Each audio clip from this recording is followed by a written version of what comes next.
Assalamualaikum warahmatullahi wabarakatuh. Perkenalkan, nama saya Ardiansa dengan NIM C1B019-068 dari kelas RR02. Kali ini saya di sini akan menjelaskan sedikit yaitu pengertian stelsel dalam pemungutan pajak, hambatan dalam pemungutan pajak, bentuk perlawanan pajak, serta penggolongan pajak. Yang pertama yaitu pengertian stelsel pajak. Stelsel pajak sendiri merupakan sistem pemungutan pajak yang digunakan untuk menghitung besarnya pajak yang harus dibayarkan oleh para wajib pajak. Pemungutan pajak dapat dilakukan dengan stelsel yang terdiri dari 3 jenis. Yang pertama, stelsel nyata atau real, stelsel anggapan atau fiktif, dan stelsel campuran.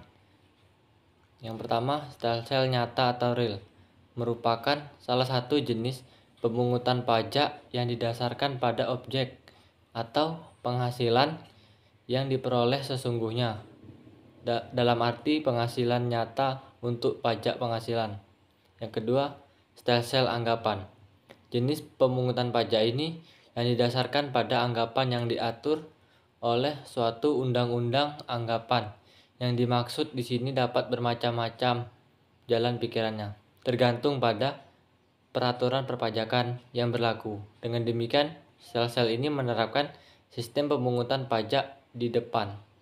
Yang ketiga, stelsel campuran. Jenis stelsel ini merupakan kombinasi antara stelsel nyata dan stelsel anggapan. Pada awal tahun, besar pajak dihitung berdasarkan suatu anggapan. Kemudian pada akhir tahun, besar pajak disesuaikan dengan keadaan sebenarnya. Yang kedua, hambatan dalam pemungutan pajak. Meskipun pemungutan pajak secara teoretik maupun secara hukum memiliki dasar yang kuat, namun dalam praktek pemungutannya ada banyak hambatan yang mungkin terjadi. Ada setidaknya 2 jenis hambatan dalam pemungutan pajak. Yang pertama sering disebut hambatan pemungutan pajak pasif, dan yang kedua aktif. Perlawanan pasif yang dilakukan bisa berupa keengganan wajib pajak membayar pajak. Keengganan ini dipicu oleh beberapa alasan, misalnya perkembangan intelektual dan moral wajib pajak. Kurangnya edukasi terkait pajak membuat masyarakat kurang menyadari arti pentingnya membayar pajak. Selanjutnya, yang ketiga, bentuk dan jenis perlawanan terhadap pajak. Yang pertama ada perlawanan pasif terhadap pajak atau disebut juga perlawanan pasif.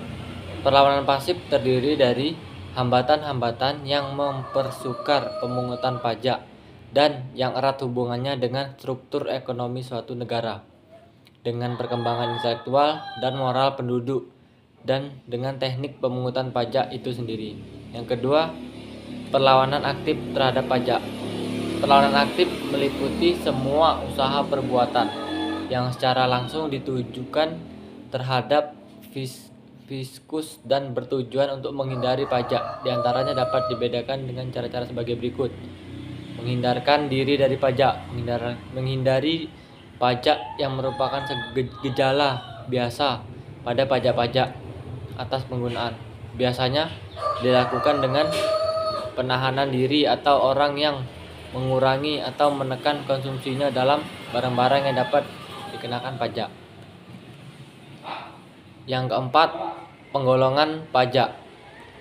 Pertama ada pajak subjektif, pajak yang bersifat perorangan, yaitu jenis pajak yang dalam mengenaannya memperhatikan keadaan atau kondisi pribadi wajib pajak. Yang kedua, pajak objektif, yaitu jenis pajak yang dalam pengenaannya hanya memperhatikan sifat objek pajaknya saja, tanpa memperhatikan keadaan atau kondisi diri wajib pajak. Yang ketiga, pajak langsung.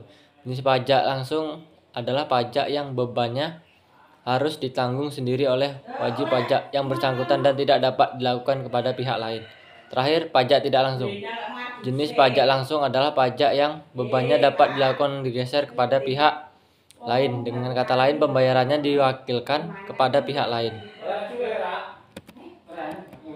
Kesimpulan, Stelsel pajak merupakan sistem pemungutan pajak yang digunakan untuk menghitung besarnya pajak yang harus dibayar. Stelsel pajak terdiri dari 3 jenis, yaitu stelsel nyata, fiktif, campuran. Hambatan pemungutan pajak yang sering timbul yaitu hambatan pasif dan aktif, serta penggolongan pajak terbagi menjadi subjektif, pajak objektif, langsung, dan pajak tidak langsung. Terima kasih. Wassalamualaikum warahmatullahi wabarakatuh.